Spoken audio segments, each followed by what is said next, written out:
Hi everyone, greetings from India, and today we are going to continue with our series of buck converter where we are designing, analyzing, and simulating the buck converter circuit.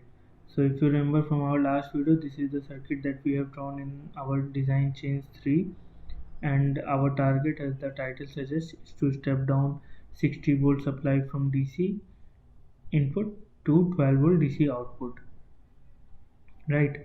So here is my supply voltage 60 volt. Here is my bootstrap circuit, which consists of a diode and a capacitor, D boost and C boost. Here is my output side. The output consists of an LC filter and our load resistance R out, and a capacitor for filtering the circuit. Here is my high side MOSFET, this is my low side MOSFET, and we are providing pulse at both the input. So now my operating frequency is 4 kilohertz and my duty cycle is 0.54. So 0.54 for means at it will be on for 0.54 times and off for 1 minus 0.54 times, right? So there is only a small change from the design change 3 is where I have provided my pulse via a NPN transistor. So here is my first question to you guys. So can any one of you tell why I have not connected my pulse directly at the gate? So please write your views in the comment section below and let me know. So continuing with our discussion, we have connected our pulse via NPN transistor at the gate. So when my pulse is high, my transistor will be on and my gate will be connected directly to the ground. And when my pulse is low, the transistor will be off and the voltage at my gate will be the floating voltage created by our bootstrap circuit, which should be technically greater than the 60 volt, otherwise my MOSFET won't be switched on. So I'll run my simulation. So my simulation is going to be operating for 1 second, and it will save it from starting 0 second. Okay, so I'll run my simulation. So we'll see what is my output voltage. So if I yeah, so my simulation is completed and I'll see what is my output voltage. So if I see, my output voltage is around 12.8 volt, so which is close to what we require. So right now I'll add a pane above and we will see what is my supply voltage. So my supply is setting at 60 volt. So now what is my gate voltage 1 and what is my gate voltage 2, right? So if you see, my gate voltage is at 86, but this 86, if I zoom it in this area, you will see that my gate voltage will be slightly higher than that. So sorry. So if you see the gate voltage, so my gate voltage, the peak voltage will be 107.54 volt and the lower voltage will be 82 volt something, right? So what is my gate 2 voltage? Gate 2, the pulse I have given is 8 volt pulse. Here also the pulse is 8 volt pulse. So my gate 2 is 8 volt. So both our MOSFET is working. So now if you see, there is a critical point. When MOSFET 1 is on, MOSFET 2 is off, and when MOSFET 2 is on, MOSFET 1 is off. So this is a very critical thing. Both of this MOSFET cannot be switched on simultaneously. If it is switched on simultaneously, there will be a short directly to the ground, which will be disastrous for our circuit. So either of the MOSFET is on at a time. Okay, this is the first thing that I wanted you to have a focus on. So right now I will add a pane below and let us see what is the current going in my output. So I'll take my R out. So if you see, my R out is at 12.6212 and 12.6152. So my output pulse is fluctuating, so which is within the ripples, so it is fine for us. Now what is my power consumption? So I will add a pane below and by pressing alt key I will point it at my high side MOSFET and same for my low side MOSFET. So if you press Control and over this title, you will see your average power consumption. So my average power consumption for MOSFET 1 is 324 milliwatt, and for MOSFET 2 is 9.2 milliwatt, which is quite small. So well, we are within the power limits. So there's one thing that I would like you to notice, that we are right now we are not focusing on the hardcore values of resistance and the capacitance of this. So this is just for demonstration. Later in the series we will see how to derive the resistance value and capacitor value for each of the part mentioned in the circuit. So the next thing is what happens when my Rout changes. So here you have seen, I will just delete this pane, this is not required anymore, as well as my output is not required. So if you see, my output voltage is at 12.8 volt. Right now if I increase my resistance 1k, if I increase it to 1k, what happens is the R increases, so delta V also should increase. For delta V to increase, since we are measuring with respect to ground, V out also should increase, so my output voltage should rise.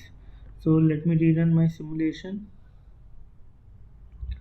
and we see that my output voltage is at 17.57 volt, right? Now what will happen if I reduce it to, let's say, 220 ohm?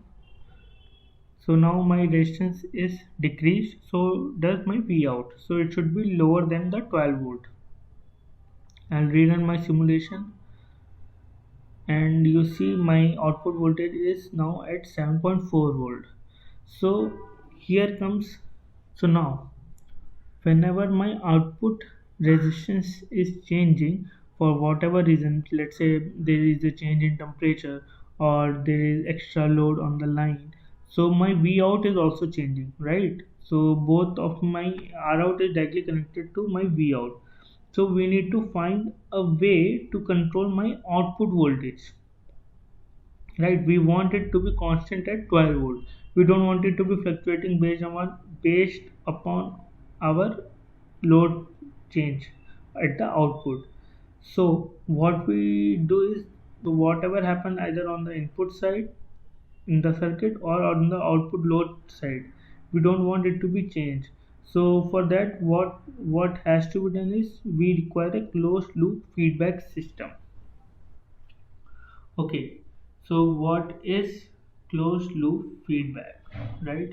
CLF, we can call closed loop feedback. So now if suppose you have a system where you are riding a motorcycle, right? And you have, the input is constant throttle, okay? And your output is constant speed rate, your aim is 60 kmph. So as long as there is straight road, you have used constant throttle. So let's say your throttle percent is 60%, and your output speed as mentioned is 80, or sorry, 60.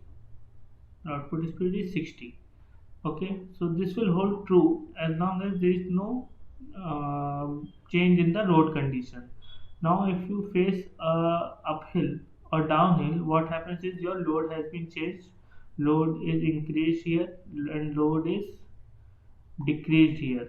So what happens, you cannot no longer maintain 60 kmph when load is increased. If you are holding a constant throttle, your speed is going to reduce, like let's say 40 kmph, it came to be 40 kmph, and here your load is decreased. So if you have a constant throttle, so by experience what it will say, your speed is increased, let's say 80 kmph has been increased to 80 kmph. But so your whole aim of the system to maintain your speed at 60 kmph has been failed in both the conditions. So what we do is, so what happens is, we take the output, we feed it back to a feedback mechanism. So here is our feedback mechanism, right? And we replace our constant throttle input. So what we do here is, We take the feedback mechanism, we place it in our main loop, and here is my throttle. So whatever my constant throttle was given as my input, so this was my constant throttle was given by input, is corrected by this feedback mechanism, and the result is fed again to the throttle. So now whenever my speed is changed, let's say we face an load has been increased. So now what my feedback mechanism will do is it will send the yes, the load is increased, so I need to increase my throttle. So you feed it back to constant throttle, you see my load is increased, you feed the increased throttle percentage again to your vehicle, and your speed again matches your 60 kmph, right? And what happens if you face the downhill? The opposite will be true for downhill as well. So similarly for our buck converter, so let's say our buck converter has this is our system buck converter. We have Vout, and our aim of Vout is 12 volt. So now we have our Vin, right, which is 60 volt DC. So now when we feed this 60 volt directly to Vout, what happens is it will be holding true for many conditions. But if my, like we have seen, if my resistance is increased or decreased, my output voltage is decreasing. Similar thing is true for input voltage. When Vin is increased or decreased, my output voltage will be affected. So what we do is we take the output voltage, feed it back to a feedback mechanism, feedback, and we feed it back to feedback mechanism, and we again place it in our loop. So our input voltage there, this is our feedback mechanism. And what is the thing that changes the output voltage is our duty cycle of N-mos, sorry, our high side MOS and low side MOS, right? So we feed it back, and again we change the duty cycle, which then controls our output voltage. So this is how our feedback mechanism is work, and this is what we call closed loop. So if this is, there is no feedback, we call it as open loop, no feedback, and closed loop, there is a feedback mechanism to know whether our output is remaining constant or not. So for understanding this feedback mechanism, we need op amps and Bode plots.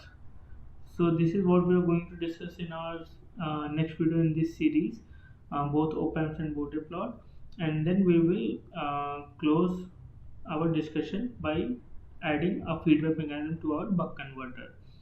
If you like what you're seeing, please like and share the video. Till then, stay tuned and thanks for watching.